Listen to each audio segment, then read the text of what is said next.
Good Morning Business, Business Today.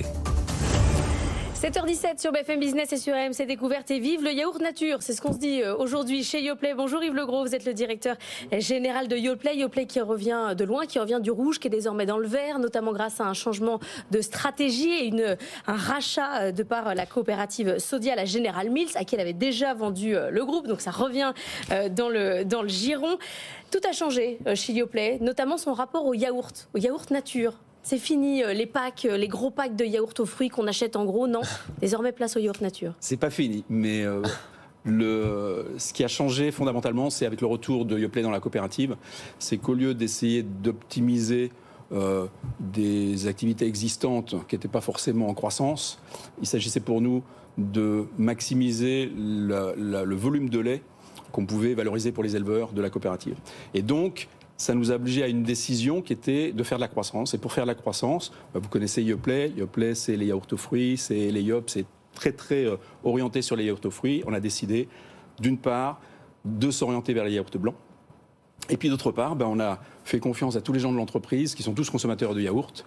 Et on a fait énormément d'études internes qui nous ont permis de décider dans quel secteur on allait aller. Alors justement, effectivement, vous avez retrouvé les règles b.a.-ba de l'économie et de la croissance, c'est-à-dire d'innover.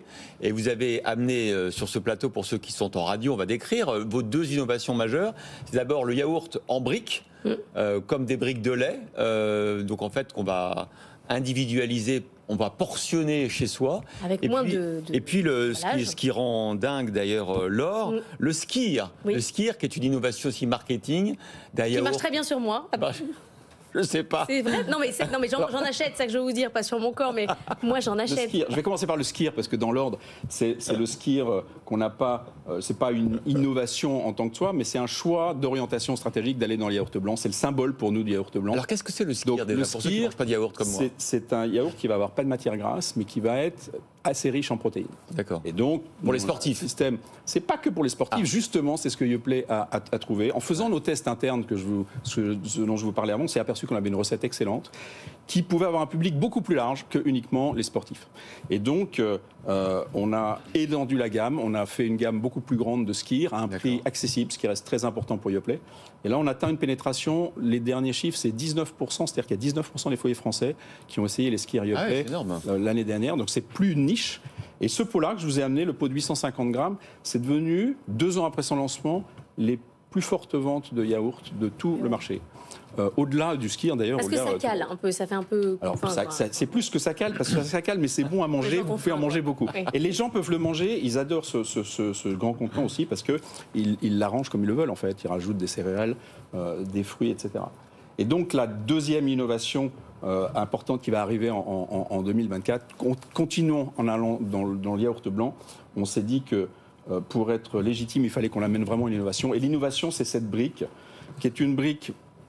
Là, c'est une maquette que je vous montre, qui est une brique. Ça va être une gamme de 9 produits de yaourt blanc. C'est en 75 centilitres, donc ça équivaut à 6 pots de yaourt. Mais il y a 2 fois moins d'emballage, 4 fois moins de plastique que dans l'équivalent de yaourt. Donc directement, en plus, vous avez... C'est une brique qui est zéro gâchis, puisqu'elle va se plier, comme vous voyez, comme ça. Donc dans la poubelle, elle prend cette place-là. On ne se trompe pas de poubelle en général, ce qui arrive avec les pots de plastique. Que vous Tous les pots utilisez vont dans la poubelle jaune. Tous les pots vont dans la poubelle jaune. La filière de recyclage existe pour le carton. Elle sera définitive pour la partie plastique qui reste en 2025. Et donc, on a un produit qui est vraiment très intéressant au niveau. En tout cas, ça fait plaisir d'avoir un invité et d'avoir le directeur général de Yoplait, Yves Legros, qui vient avec des produits. Ça prouve que vous allez dans le bon sens, que vous les montrez. Et ça, en général, c'est bon signe. L'autre bon signe, j'imagine, ce que disait Laure avec le fait de repasser dans le vert, c'est que du coup, vous avez augmenté vos marges avec de l'innovation. Et c'est pas reproche ici, on est sur BFM Business. Alors, deux choses très importantes. Premièrement, moi j'ai 2 obsessions. On appartient à une coopérative d'éleveurs laitiers. La première chose, c'est qu'il faut que les éleveurs laitiers vivent de leur métier. Et donc, les coûts qu'on subit, on les répercute. D'accord ? La deuxième chose, c'est que le produit et la marque Yoplait doivent rester accessibles. Donc évidemment, je ne vais pas augmenter mes marges. Par contre, là où on les augmente, c'est qu'on va travailler le mix. On a arrêté par exemple des promotions sur les yaourts aux fruits, on perdait de l'argent. Et par exemple, on a développé le skir où on a des marges plus importantes. Donc il y a un effet mix aussi qui fait qu'on est sorti du rouge. À la fois, on a compensé nos coûts sans perte de volume. Parce que Yoplait, c'est la marque nationale qui a le plus gagné de parts de marché depuis 2 ans. Et donc on a bien résisté, si vous voulez, à l'inflation. Et en plus, on a travaillé le mix. Justement, face aux marques distributeurs qui sont de plus en plus présentes, Coca-Cola a annoncé là qu'il voulait à nouveau faire une augmentation de prix de 7% à cause des augmentations de salaire, à cause du prix du sucre qui continue de monter. Vous êtes dans quel état d'esprit? On va commencer les négociations commerciales. Oui, alors on va les commencer. Alors effectivement, l'état d'esprit, c'est simple, c'est rémunération des éleveurs. Il est hors de question qu'ils gagnent moins que ce qu'ils gagnaient avant. Donc nous, on a des inflations sur le lait, on aura des inflations sur le lait, sur le sucre, vous l'avez cité, sur les préparations de fruits qui contiennent du sucre.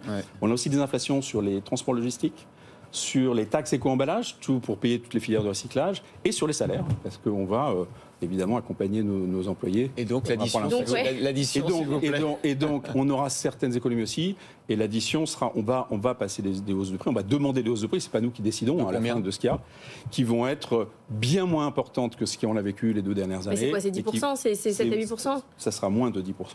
Ça sera moins de 10%. Ça sera moins de 5%? Ça sera... On se rapproche des chiffres dans ce que... Ouais, ça veut dire que... c'est comme Coca. Non, mais c'est intéressant parce que ça ne sera pas ce que ça a été les 2 dernières années. On comprend vos entrants, etc. Et voilà, mais simplement 5%, c'est vrai que c'est...